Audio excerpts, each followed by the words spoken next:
Hi guys, welcome back to my channel. In today's tutorial, I'm going to show you how to create or set up employee birthday reminder in QuickBooks Online.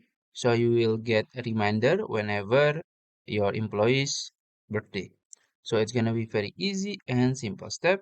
First, you can log into your QuickBooks Online account, and then in the admin dashboard, you can go to your this one workflow automation. So we're gonna use this feature. But if you cannot find it in the top right corner, you can just go to your search box and then you can search for workflow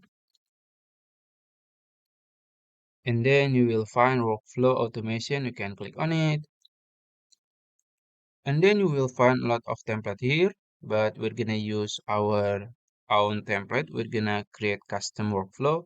Just click this green icon here and then you can choose the obviously we're gonna choose employee and then you can choose reminder and click next.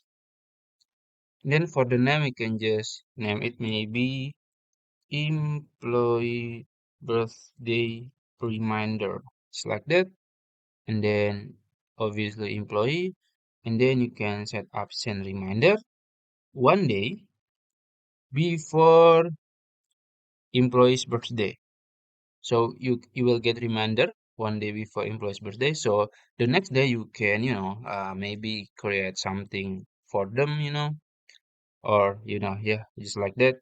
And then you can choose the time, maybe in the morning, and you can just send a company email. So you will get notification via email, and then you can choose when, so it's active, obviously, and you can choose yes. And then, yeah, after that, you can just click save and turn it on. So I think that's it. If you found this video helpful, please like this video and subscribe to my channel. Thank you.